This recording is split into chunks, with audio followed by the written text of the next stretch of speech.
आज हम लोग पढ़ेंगे difference between congruency and similarity. Congruency जो टॉपिक है आपको 9th क्लास में पढ़ना है और सिमिलैरिटी वाला जो टॉपिक है आपको 10th क्लास में पढ़ना है। तो बात करते हैं सिमिलैरिटी का। सिमिलैरिटी का मतलब होता है बस शेप में एक जैसा सिमिलर हो, तो उससे कहेंगे कि ये फिगर आपस में सिमिलर है। सिमिलैरिटी का आपका साइन है। सिमिलैरिटी का मतलब हो गया कि जैसे इक्वी एंगुलर होना चाहिए, EQUIANGULAR इक्वी एंगुलर, और दूसरा जो साइड होना चाहिए ना प्रोपोर्शनल होना चाहिए। प्रोपोर्शनल का मतलब इनके साइड का रेशियो सेम होना चाहिए। जैसे मान लीजिए ये हमारा ABC है और ये D है, ये E, मान लीजिए ये F है, तो हम ये लिख सकते हैं यहाँ पे एंगल A बराबर एंगल D, एंगल B बराबर angle E and angle C बराबर एंगल F। और साथ में यहाँ पर यहाँ लिख देते हैं AB by DE is equal to AC by DF is equal to BC by EF। ये आपका क्राइटेरिया सिमिलर होने का। दो सिक्का मान लीजिए ले लेते हैं, एक रुपए का, एक 5 रुपए का, ये हम बोलेंगे कि ये सिमिलर है। सिमिलर का सिंपल मतलब होता है कि एक जैसा होना चाहिए। साइड शेप बड़ा छोटा से हमको कोई मतलब नहीं। जैसे बच्चों मेरा ये हाथ और आपका राइट हैंड का ये पंजा, वो सिमिलर हो सकते हैं बट कॉन्ग्रुएंट नहीं होंगे। कॉन्ग्रुएंट का कहानी कुछ अलग है। ये आपको 10th क्लास में पढ़ना है सिमिलैरिटी के बारे में। इसके देखिए दो कीवर्ड्स होते हैं। एक बोलेंगे इक्वी एंगुलर, मतलब एक एंगल होना चाहिए और साइड क्या होना चाहिए, प्रोपोर्शनल होना चाहिए। और साथ में इसको आपको कॉरेस्पॉन्डिंग लेके चलना होगा। जैसे मान लीजिए एंगल A बराबर एंगल D है, सपोज दैट, तो आपको BC बाई EF लिखना होगा। इस चीज को ध्यान रखना है। जैसे कभी कभी आपके सवाल में ये दिया रहेगा एंगल A बराबर F, और उस केस में आप BC बाई EF लिखते हैं तो आप गलत कर रहे हैं। That means कि the proportion of the side depends upon the angle.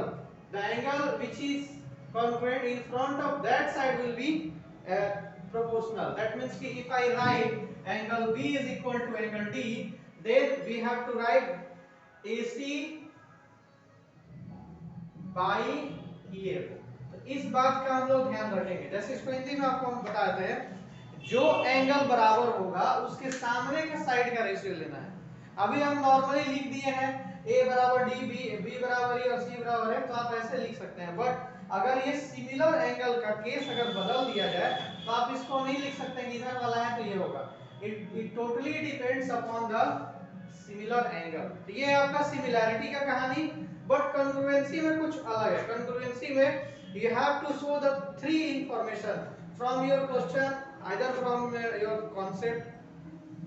Three information आपको चाहिए कॉन्ग्रुएंट किसी चीज को करने के लिए। जैसे मान लीजिए आप इसको कॉन्ग्रुएंट कर रहे हैं और तीनों आपको साइड मिल गया, तो ये आपका ट्रिपल ए क्राइटेरिया हो गया। दो साइड मिला और एक एंगल मिला, तो ये एसएएस क्राइटेरिया हो गया। तो ये बात का आपको ध्यान रखना होगा कॉन्ग्रुएंसी में। कॉन्ग्रुएंसी में जो है आपका एंगल सेम होना चाहिए और ये सुपर इम्पोजिबल होना चाहिए, मतलब ये ओवरलैप करना चाहिए। ओवरलैप का मतलब होता है, ओवरलैप का मतलब होता है जैसे इसको उठा के इस पे रख रहे हैं तो ये पूरी तरह से इसको ढक लेना चाहिए, तब आप इसको कॉन्ग्रुएंट कहेंगे। ये देखिए कॉन्ग्रुएंसी का आपका पहचान हो गया। हाँ, साथ में एक इसमें बात हम जोड़ना चाहेंगे कि जो फिगर कॉन्ग्रुएंट है उसको आप सिमिलर कह सकते हैं। कॉन्ग्रुएंट जो फिगर है आप उसको सिमिलर कह सकते हैं। जैसे यहाँ लिख सकते हैं कॉन्ग्रुएंट फिगर, या आप इसमें ट्रायंगल बोल सकते हैं। Congruent triangle can be similar because the congruent figure fulfil the criteria of similarity. if you show by triple A criteria these triangles are congruent, then you can also say these triangles are similar। तो ये है similarity और congruency में difference.